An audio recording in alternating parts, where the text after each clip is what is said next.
서신 가운데 하나인 에베소서는 바울이 감옥에서 감옥에 갇힐 때에 기록한 옥중서신이라는 편지 가운데 하나입니다.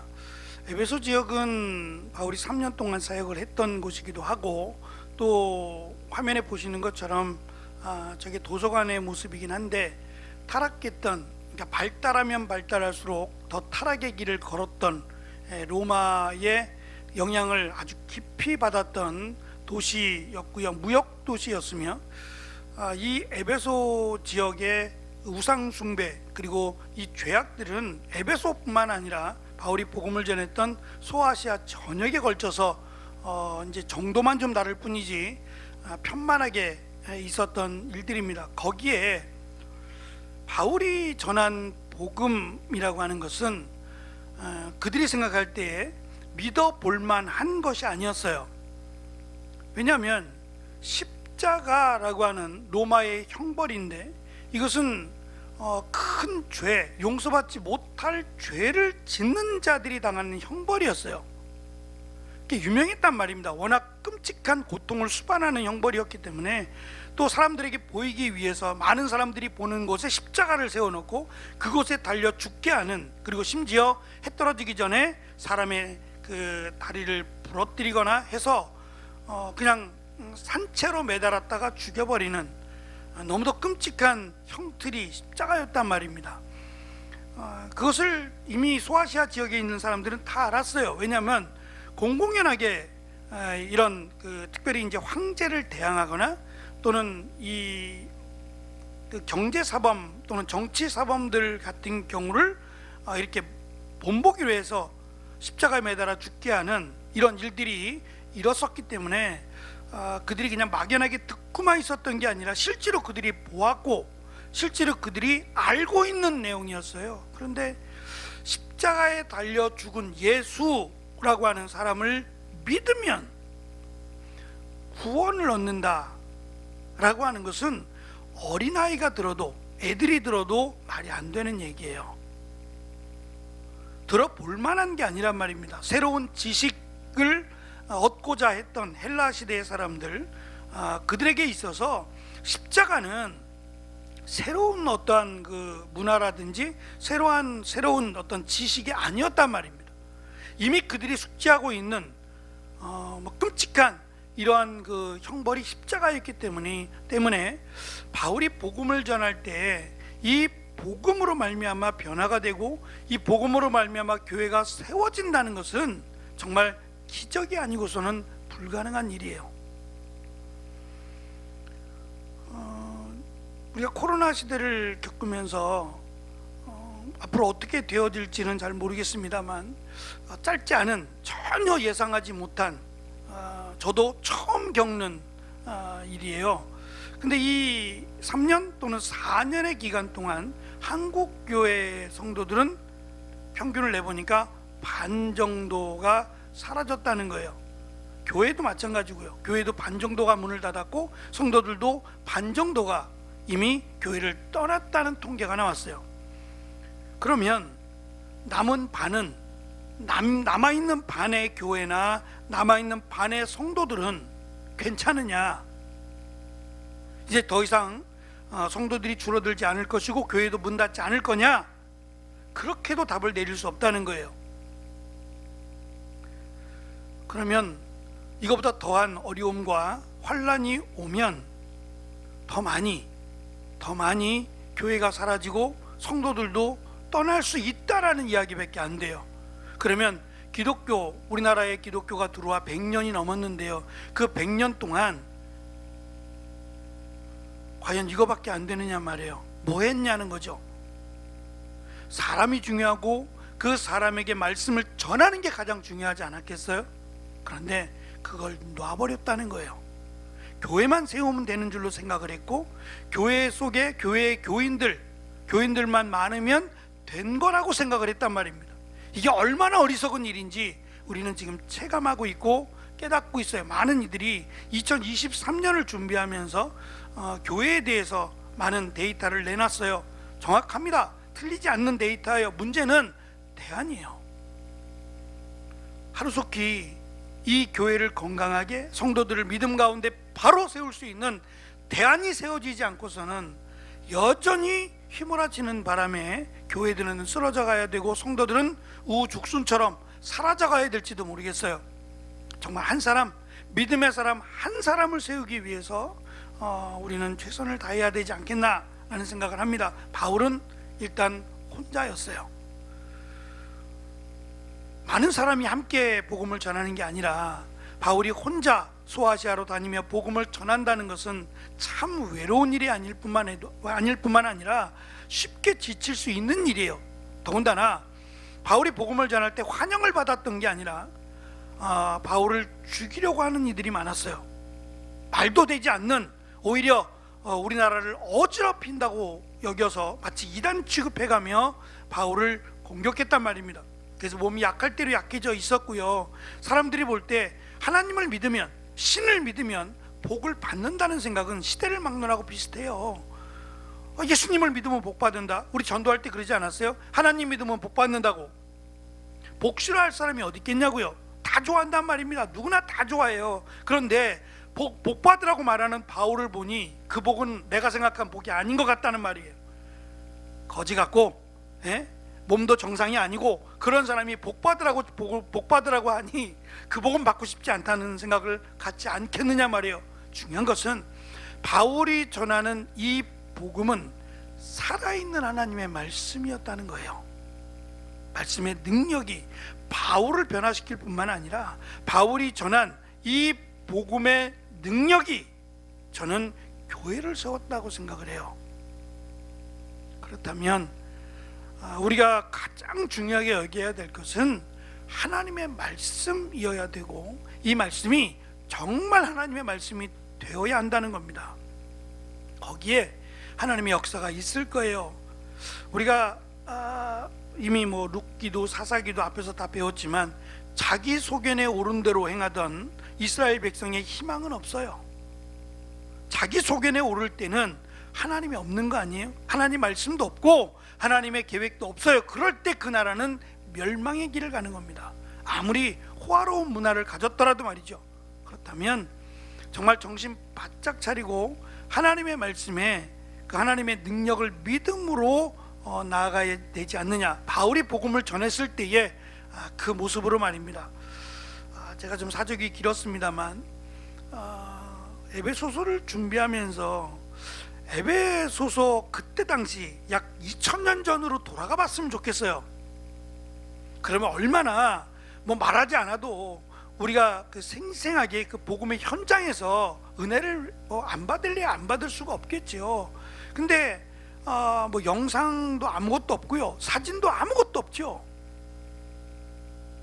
물론 이렇게 흔적들이 좀 남아 있어서 흔적들을 통해서 이러한 문화를 가졌을 것이다 라고 하는 것을 우리가 참고해 볼 수는 있지만, 그 시대로 돌아갈 수 없는 한 우리가 할 수 있는 것은 단순히 그 문자화된 언어로 된 성경이 아니라, 특별히 바울이 하나님께서 이 언어에 정말 탁월한 바울을 선택하셨어요. 그래서 바울 서신이 사실 어떠한 그 말씀보다, 신약에 있는 어떠한 말씀보다 문자적으로는 훨씬 더 고급스럽고 훨씬 더 의도적인 이러한 의미가 강합니다. 그러니까 단어를 만들어내는 일들을 바울이 많이 했다는 거예요.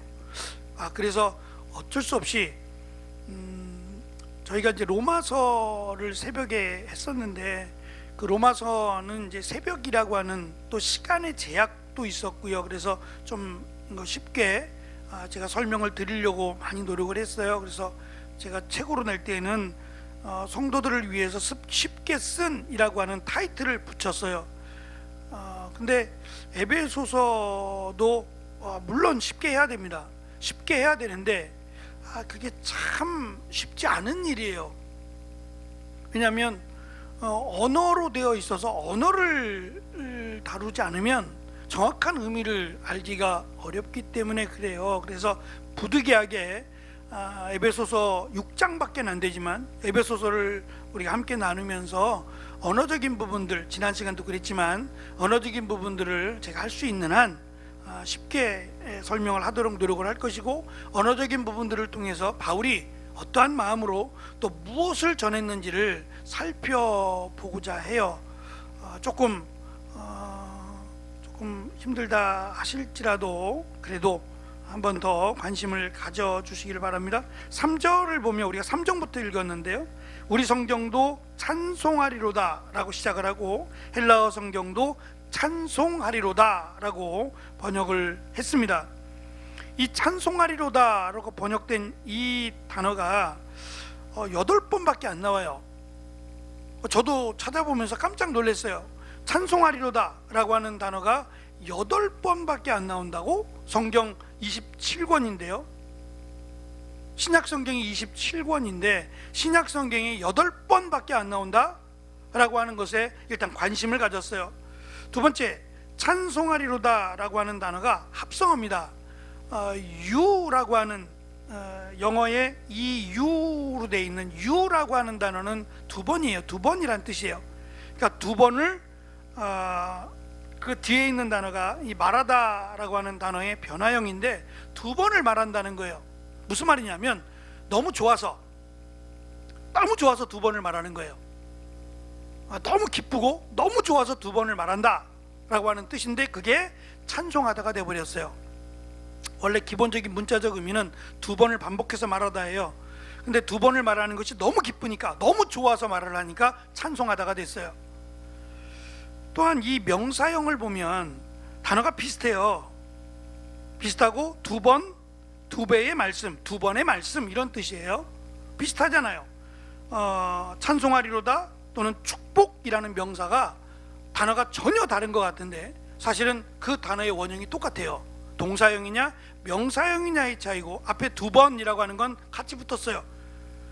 그러니까 뭐 틀린 말은 아닙니다. 축복이라는 뜻이 있어요.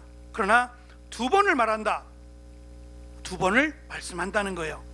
2번을 말씀한다, 이것이 그들은 축복으로 받았다라는 것에 의미를 좀 가져야 돼요. 하나님의 말씀을 받는 것이, 하나님의 말씀을 듣는 것이 축복이라는 의미예요. 그러니까 우리가 생각하는 잘되고 소원이 이루어지고, 물론 그것도 어떠한 면에서는 축복입니다만, 성경에서 말하는 축복은 우리가 바라는 대로 소망이 이루어지는 것이 아니라 하나님의 말씀이 2번씩이나 나에게 임하는 것을 축복이라고 여겼다라는 것에 관심을 가져야 됩니다. 일단 찬송하라, 찬송하다라고 하는 단어가 8번 나온다고 말씀을 드렸어요. 같이 읽어볼게요. 제가 8번을 쭉 다 많지 않아서 뽑아왔어요. 하나씩 보겠습니다. 침묵하고부터요. 시작. 침묵하고 아무 대답도 아니하거늘 대제사장이 다시 물어 이르되 내가 찬송받으실 이의 아들 그리스도냐? 조롱하는 겁니다. 예수님을 지금 신문하면서 조롱을 한 거예요. 두 번째, 시작. 찬송하리로다 주 이스라엘의 하나님이여 그 백성을 돌보사 속량하시며. 세 번째, 이는 그들이 하나님의 진리를 거짓 것으로 바꾸어 피조물을 주물주보다 더 경배하고 섬김이라. 주는 곧 영원히 찬송이시로다. 아멘. 네 번째, 조상들도 그들의 것이요 육신으로 하면 그리스도가 그들에게서 나셨으니 그는 만물 위에 계셔서 세세의 찬양을 받으실 하나님이시라. 아멘. 다섯 번째, 찬송하리로다 그는 우리 주 예수 그리스도의 하나님이시요 자비의 하나님이시요 모든 위로의 하나님이시며 주 예수의 아버지 영원히 찬송할 하나님이 내가 거짓말 아니하는 것을 아시느니라. 여섯 번째, 찬송하리로다 하나님 곧 우리 주 예수 그리스도의 아버지께서 그리스도 안에서 하늘에 속한 모든 신령한 복을 우리에게 주시되. 오늘 말씀이에요. 마지막 일곱 번째, 우리 주 예수 그리스도의 아버지 하나님을 찬송하리로다. 그의 많으신 긍휼대로 예수 그리스도를 죽은 자 가운데서 부활하게 하심으로 말미암아 우리를 거듭나게 하사 산 소망이 있게 하시며. 7번에는 밖에 안 나온 8번이죠. 제가 8번을 하나 둘 셋 넷 다섯 여섯 맞아요? 예, 맞아요. 붙은 게 아니라 떨어진 건데 제가 붙어 읽었어요. 죄송합니다. 8번이 맞고요. 이 8번 전체가 다 그리스도와 관련이 있어요. 지금 찬송하리로다 또는 이 축복이라고 말할 수 있는 두 번의 말씀을 우리에게 주신다 또는 두 번에 걸쳐서 말한다, 너무 기뻐서 너무 좋아서 찬송한다 또는 축복이라고 하는 것은 그리스도와 관련되어 있다는 것이고, 그것을 하나님께 찬송으로 올려드린다라는 것이 신약 성경에 기록된 찬송하리로다라고 하는 의미예요. 그러니까 나의 문제가 해결되어서 하나님께 찬송하리로다, 이게 아니라는 거예요. 성경에 기록된 찬송이라고 하는 단어는 예수 그리스도를 보내심에, 그리고 예수 그리스도를 통해서 우리를 죄와 사망 가운데 구원하신, 대속과 부활하신 그것을 찬양이라고 말한단 말입니다. 그러니까 우리는 사실 너무 막연하게 하나님을 찬송한다 하라고 할 때, 뭐 찬양한다, 찬송한다 비슷한 말이지만, 하나님을 찬양한다고 말할 때 그냥 뭐 이렇게 찬양 집회나 이런 데 가면 그냥 생뚱맞게 찬양, 하나님께 찬양 뭐 이렇게 하는 얘기들을 가끔 들어요. 막 저는 조금 섬찟해요. 뜬금없이 갑자기 살아계신 하나님을 찬양할지어다 그러고 막 그 찬양을 인도하는 걸 볼 때 지금 뭘 가지고 지금 찬양할지어다라고 말을 하느냐, 내 감정이 지금 뜨거워져서 하나님을 찬양할지어다라고 말하면 문제가 있는 거죠. 또 우리의 가진 뭐 여러 가지 문제나 고민이나 이런 것들을 해결해 주실 하나님을 찬송할지어다라고 말하면, 글쎄요, 엄격하게 뭐 그냥 보편적으로는 그걸 문제 삼지 않아요. 틀렸다고 말하는 이는 아무도 없을 거예요. 하지만 우리가 지금 살펴본 것처럼 찬송하리로다 라고 하는 이 단어는 그리스도에게만 사용되었고, 그리스도와 관련해서 하나님과의 관계 속에서 찬송하리로다 라고 말하고 있다는 점은 우리가 한 번쯤은 기억했으면 좋겠어요. 하나님이 찬송 받으실 만한 것은 우리가 하나님께 영광을 돌려드림도 찬송이 돼요. 그러나 신약 성경에 기록된 하나님을 찬송하리로다 라고 하는 이 고백은 그리스도의 오심, 그리고 우리의 죄를 대신하여 죽으시고 부활하심과 연관이 있다라는 점을 우리는 기억해야 됩니다. 그래서 바울이 에베소서 1장 3절에서 찬송하리로다 라고 시작한 이유가, 예수 그리스도의 아버지께서 우리에게 하늘에 속한 신령한 복을 우리에게 주셨기 때문이라는 거예요. 이 복이라는 것은 말씀드린 축복이라는 단어고, 두 번에 걸쳐서 말하다 하나님의 말씀을 우리에게 주셨다. 그 말씀은 곧 지금 우리가 앞에서 본 것처럼 예수 그리스도에 대한 말씀이에요. 이것이 제가 비밀이었다 그랬어요. 비밀이라고 하는 시크릿이라고 하는 단어는 비밀이야 라고 말하는 건 비밀이 아니에요. 이거 비밀인데 그러고 말하잖아요. 비밀이 아닌 거예요. 비밀은 비밀이어야 비밀이에요. 그래서 비밀이라 그랬어요. 예수 그리스도에 관한 것은 구약 성경의 비밀이었어요. 그러면 아무도 몰라요. 아무도 몰라요. 메시아에 대해서만 알 뿐이지, 메시아의 이 땅에 오심, 그리고 십자가에 달려 죽으시고 부활하심은 비밀이었다 그랬어요. 근데 이 비밀을 말씀하셨어요. 이것이 축복이에요. 하나님이 우리에게 주신 축복이고, 이 축복을 바울이 알았어요. 이 비밀을 알았다고요. 전에는 비밀을 몰랐어요. 그래서 다른 유대인들처럼 자기도 아브라함이 혈통을 가진 자, 또는 할례를 행한 자, 또 율법을 지켜 행하면 구원받을 줄 알았어요. 그러니까 이 생각으로 똘똘 뭉쳐있던 사울이 십자가에 달려 죽은 예수를 믿으면 구원을 받는다? 그럼 자기가 지금까지 믿어왔던 모든 것들은 다 거짓말이에요. 다 가짜고요. 그럼 무엇을 버리는 게 더 쉽겠어요? 자기가 지금까지 태어나면서부터 지켜왔던 것을 버리는 게 쉽겠어요? 십자가에 달려 죽은 예수를 믿으면 구원받는다, 이것을 버리는 게 쉽겠어요? 이해를 해도 그렇고 그냥 예수만 믿지 않으면 되는 문제예요. 그러니 예수를 믿는 자들, 예수라는 분은 이미 없으니까 죽어서 없다고 생각하고 그를 믿으면 구원을 받는다고 전하는 이들만 쫓아내거나 감옥에 가두거나 없애버리면 된다는 것이 바울의 생각이었단 말입니다. 그런데 예수님을 만났어요. 부활하신 예수님을 직접 만났고 3년 동안 아라비아라고 하는 곳에서 거기 구체적인 설명은 없지만 바울이 마치 말씀을 들은 것처럼 예수님으로부터 말씀을 다른 제자들에게 3년 동안 함께 하신 것처럼 마치 바울도 예수님으로부터 말씀을 배우고 받은 것처럼 설명을 합니다. 그리고 나서 바울은 모든 걸 버려요. 자신이 지금껏 누려왔던 또는 자신이 지금까지 가장 귀하다고 여겨왔던 모든 것들이 배설물에 지나지 않다는 것을 깨닫게 되죠. 대신 자신은 이제 진짜 행복한 사람이 되었어요. 고민할 필요도 없어요. 어떻게 율법을 지키느냐 생각할 필요도 없어요. 예수 그리스도께서 이미 우리의 죄를 대신하여 죽으셨고 그를 믿음으로 구원을 받는다고 하는 명확한 하나님의 말씀을 믿었기 때문이에요.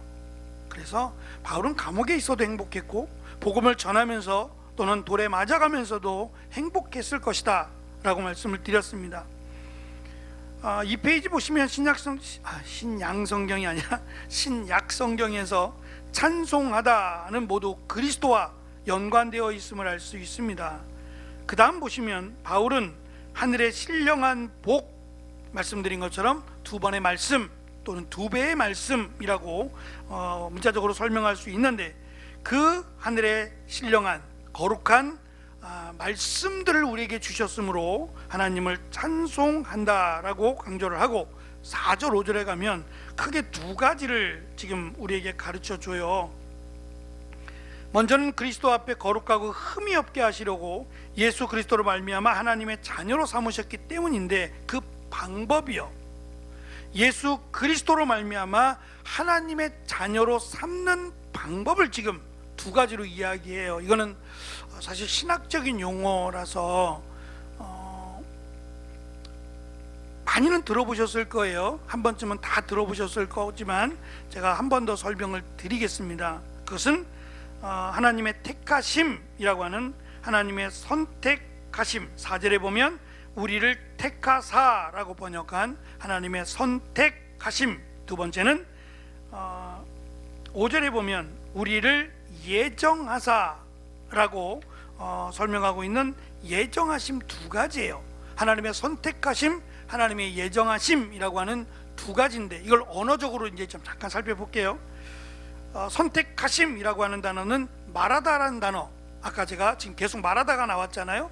두 번 말하다 찬송하리로다, 두 번의 말씀 축복이라고 말씀을 드렸고 또 말하다가 나왔어요. 이번에 에크라고 하는 단어가 인이라고 하는 단어의 반대, 영어로 아웃이에요. 밖에서 말하다예요. 그냥 문자적으로 보면 밖에서 말하다예요. 이게 선택하심이 된 거예요. 밖에서 하나님이 택했다는 말이에요. 밖에서 하나님이 밖에서 말씀하신다, 이게 선택하심이 되어버렸어요. 그런데 이 선택하심이 뭔지에 대해서 제가 몇 곳을 그 중에 이제 제가 4곳이네요. 4곳을 택해서 말씀을 가지고 왔어요. 또 같이 읽어보겠습니다. 만일 주께서부터 3페이지입니다. 시작. 만일 주께서 그날들을 감하지 아니하셨더라면 모든 육체가 구원을 얻지 못할 것이거늘 자기가 택하신 자들을 위하여 그 날들을 감하셨느니라. 두 번째, 몇 가지만 하든지 혹은 한 가지만이라도 족하니라. 마리아는 이 좋은 편을 택하였으니 빼앗기지 아니하리라 하시니라. 그러나 하나님께서 세상에 미련한 것들을 택하사 지혜 있는 자들을 부끄럽게 하려고 세상에 악약한 것들을 택하사 강한 것들을 부끄럽게 하려 하시며 곧 창세전에 그리스도 안에서 우리를 택하사 우리로 사랑 안에서 그 앞에 거룩하고 흠이 없게 하시려고. 이 말씀 역시 예수 그리스도와 무관하지 않아요. 자칫 오해할 수 있는데 먼저 이 택하심이라고 하는 부분에서 먼저 이해해야 될 부분이 뭐냐면 성경은 우리를 부르셨다라는 것을 설명을 해요. 하나님의 잔치 또는 하나님의 백성으로 부르셨다는 말을 먼저 하고요. 이 부르심 안에서 선택이에요. 그러니까 부르신 자들은 많지만 이 부르심, 모든 자를 부르셨지만 그들 가운데 하나님이 택하신 자만 구원을 받아요. 문제는 그럼 나는 하나님의 선택을 받았느냐, 선택을 받지 않았느냐, 혹시 궁금하신가요?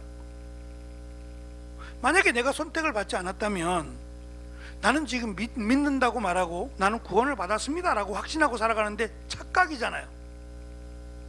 왜냐하면 하나님이 선택하는 거기 때문에 제가 뽑아달라 그런 적 없잖아요. 하나님이 무조건적인 선택을 했는데 하나님의 선택해서 그 선택받은 자가 구원을 받는다면 과연 나는 하나님을 선택했느냐 말이에요.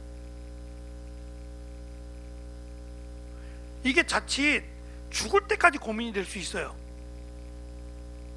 특별히 이 야고보서의 중요한 주제인 믿음과 행함, 행함과 믿음이라고 하는 면에서 행함이 없는 믿음은 죽었다 그랬잖아요. 시체라 그랬단 말입니다. 그러면 내가 하나님을 사랑합니다 말해놓고 사실 그 사랑이 부족해요. 내가 아직 성숙하지 못한 것도 있고, 그러면 이 사람은 하나님의 선택을 받지 못한 사람이란 말이냐? 나는 하나님의 선택받은 사람이다. 눈 한번 깜빡여 주세요. 손들라 그러면 또 개면적으니까 나는 하나님의 선택받은 자임을 확신한다. 권사님 깜빡인 거예요? 감은 거예요? 한번 자 시작. 너무 오래 하면 다 깜빡일 수밖에 없잖아요. 어떻게 확인할 수 있느냐? 내가 하나님의 선택을 받은 사람인지 아닌지 어떻게 확인할 수 있느냐? 그것은 예수 그리스도를 믿으면 선택을 받은 거예요. 가장 확실한 증거예요. 또 그걸 어떻게 아느냐? 제가 말씀드렸잖아요. 예수 부른다고 되는 게 아니라고요. 예수님을 내가 메시아로 구주로 믿으면, 믿는다는 얘기는 그 믿음에 합당한 삶을 살아간다는 거예요. 그러니까 성숙이라고 하는 면이 있어요. 우리가 노력하고 조금 더 내가 나이도 들고 성장하면서 우리도 바뀌잖아요. 조금씩. 그렇죠? 어릴 적에 이기적인 모습에서 자라가면서 조금 바뀌기도 하잖아요. 그죠? 나를 돌아보기도 하고 내가 그만큼 성숙했다라는 의미이기도 한 것처럼 신앙도 그래요. 한꺼번에 갑자기 뚝딱 하고 바뀌지 않아요. 시간이 필요한단 말입니다. 이것을 전문적인 용어로는 성화라고 불러요. 거룩하게 변화되어 간다, 이런 의미예요. 그러니까 그게 빠른 사람이 있고 그것이 좀 늦은 사람이 있어요. 그렇더라도 내가 정말 예수님이, 하나님이신 예수님이 인간으로 이 땅에 오셨고 그 예수님이 죄가 없으신데, 죄 없으신 예수님이 우리의 죄를 대신하여 십자가에 달려 죽으시고 사흘 만에 부활하시고 40일 동안 제자들과 함께 계시다가 승천하셨고, 성령이 우리 가운데 임하시고 마지막 때 예수님이 다시 오신다. 성경에서 가르쳐주는 그것을 아는 게 아니라 믿는다면 저는 그것은 선택받은 자라고 할 수 있어요. 왜냐하면 이게 억지로 되지 않아요. 억지로 되지 않습니다. 그래서 요한복음에 보면 보혜사라고 하는 이 법적인 용어인데 성령님을 보혜사라고 불러요. 그러니까 법적인 용어로 불러서 보혜사 성령이 우리의 보증이 되어 주신다는 거예요. 얘는 정말 예수님을 믿는 애야 라고 보증을 서신다는 거예요. 하나님 앞에서. 진짜 천국 가서 그런 건 아니에요.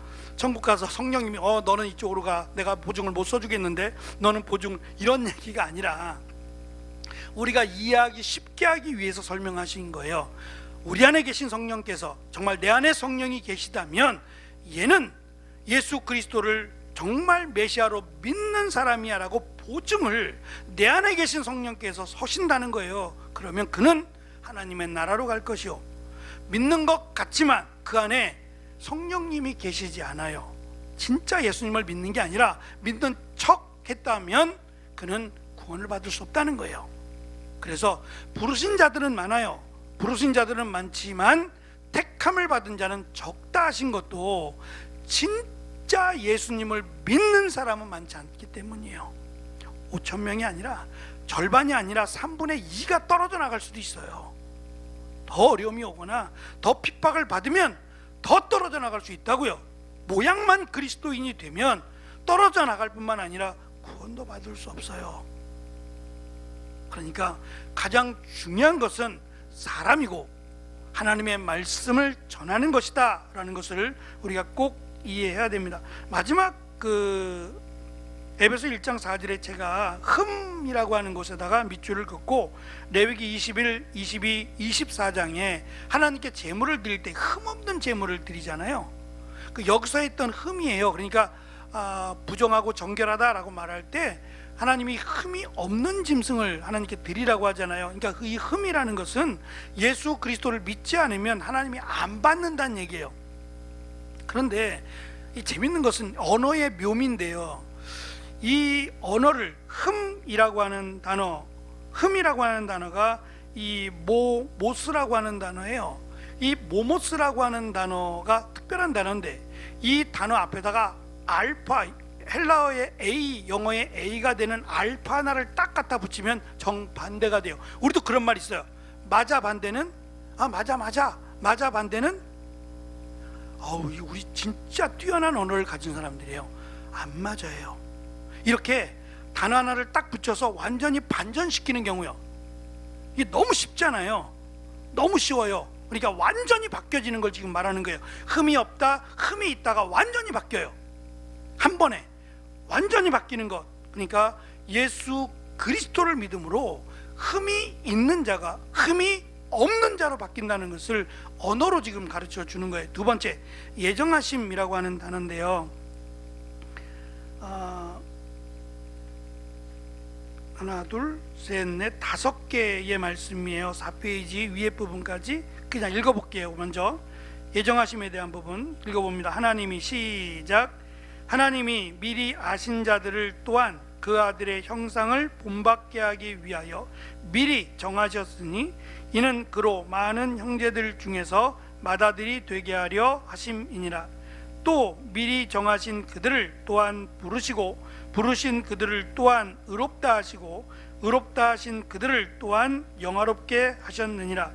오직 은밀한 가운데 있는 하나님의 지혜를 말하는 것으로서 곧 감추어졌던 것인데 하나님이 우리의 영광을 위하여 만세전에 미리 정하신 것이라. 그 기쁘신 뜻대로 우리를 예정하사 예수 그리스도로 말미암아 자기의 아들들이 되게 하셨으니 모든 일을 그의 뜻의 결정대로 일하시는 이의 계획을 따라 우리가 예정을 입어 그 안에서 기업이 되었으니. 예정하다라기에는 미리 안다는 거예요. 미리 정했다는 얘기예요. 예정이라는 얘기가 미리 정했다는 거예요. 그러면 앞에서 우리가 설명한 것처럼 미리 하나님이 선택했다라고 하는 말도 사실은 태중에 창세 전에 에베소서 1장 4절에 보면 창세 전에 하나님이 태초에 천지를 창조하시기 전에 이미 우리를 택했다는 말이거든요. 내가 태중에 어머니의 복중에 잉태하기 전에 하나님이 나를 택하셨어요.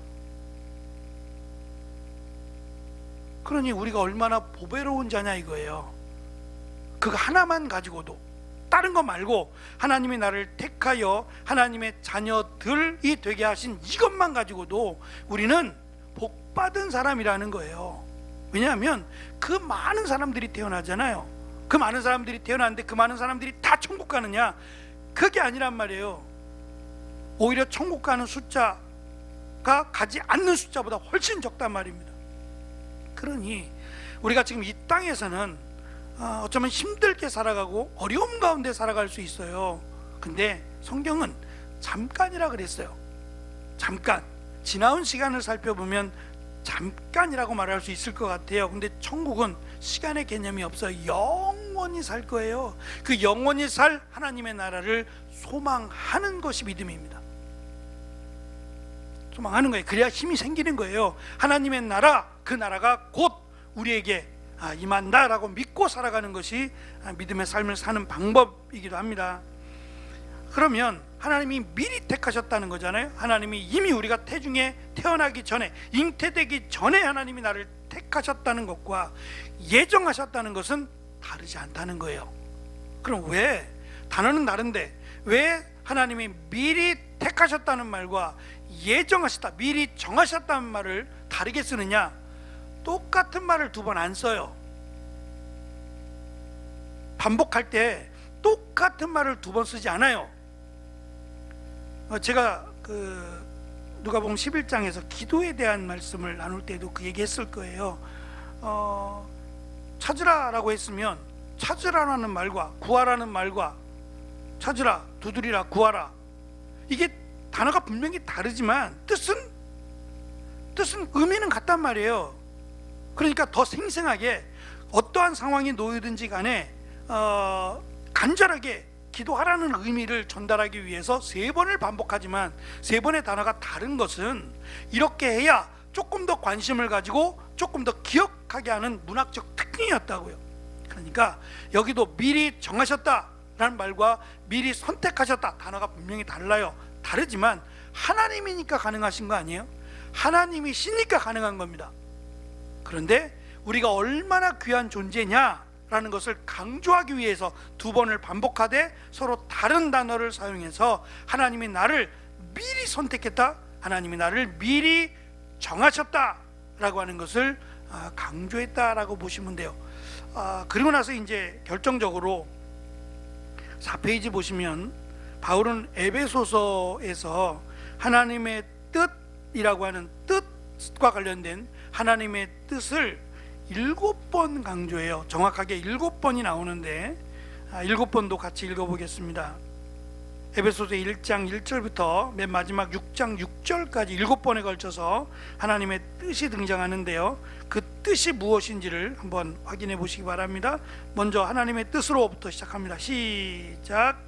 하나님의 뜻으로 말미암아 그리스도 예수의 사도 된 바울은 에베소에 있는 성도들과 그리스도 예수 안에 있는 신실한 자들에게 편지하노니 그 기쁘신 뜻대로 우리를 예정하사 예수 그리스도로 말미암아 자기의 아들들이 되게 하셨으니 그 뜻의 비밀을 우리에게 알리신 것이요 그의 기뻐하심을 따라 그리스도 안에서 때가 찬 경륜을 위하여 예정하신 것이니 모든 일을 그의 뜻의 결정대로 일하시는 이의 계획을 따라 우리가 예정을 입어 그 안에서 기업이 되었으니 전에는 우리도 다 그 가운데서 우리 육체의 욕심을 따라 지내며 육체와 마음이 원하는 것을 하여 다른 이들과 같이 본질상 진노의 자녀이었더니 그러므로 어리석은 자가 되지 말고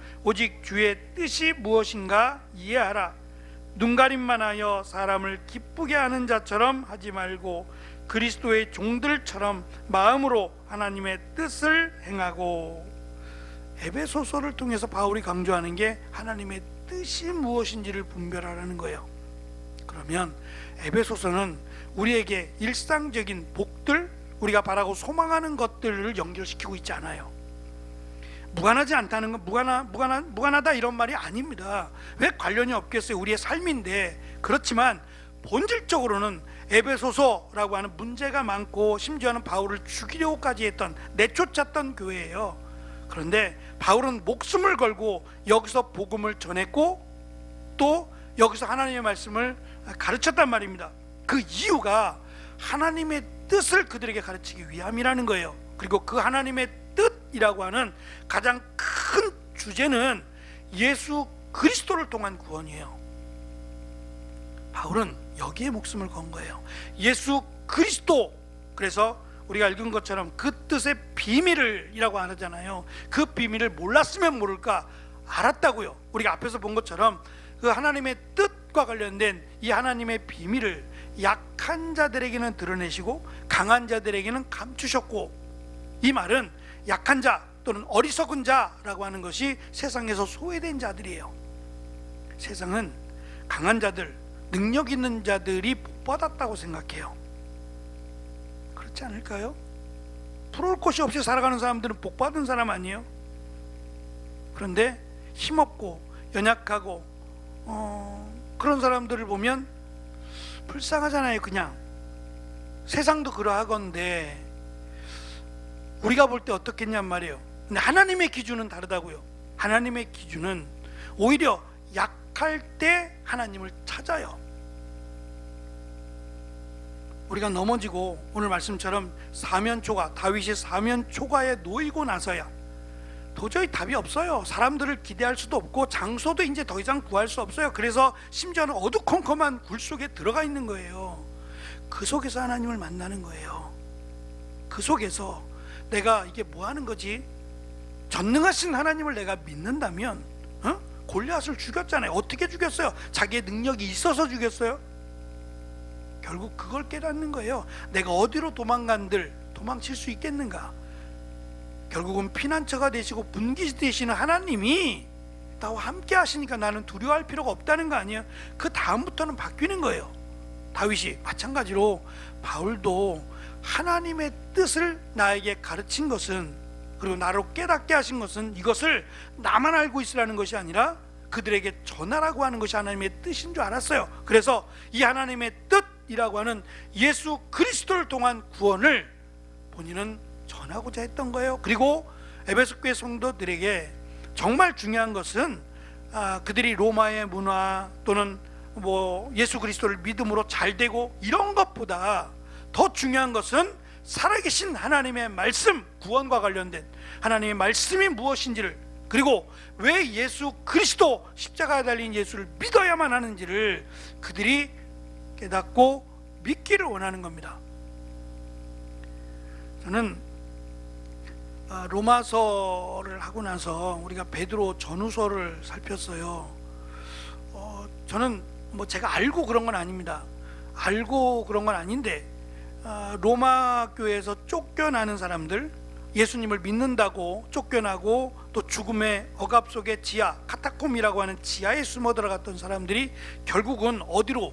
소아시아로 도망을 가요.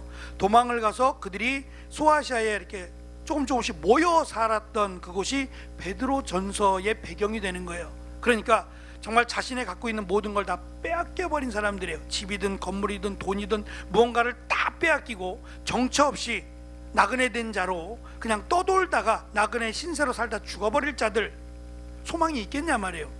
그들에게 베드로 전후서의 말씀이 들어가는 거예요. 이 땅에서 아무것도 기댈 것이 없는 그들에게 진정한 소망은 이 땅이 아니라는 거예요. 오히려 그것을 이 광야라고 하는 곳에서 나그네 된 너희들이 깨닫기를 원하는 겁니다. 바울도 나그네의 삶을 살았고 베드로도 나그네의 삶을 살았어요.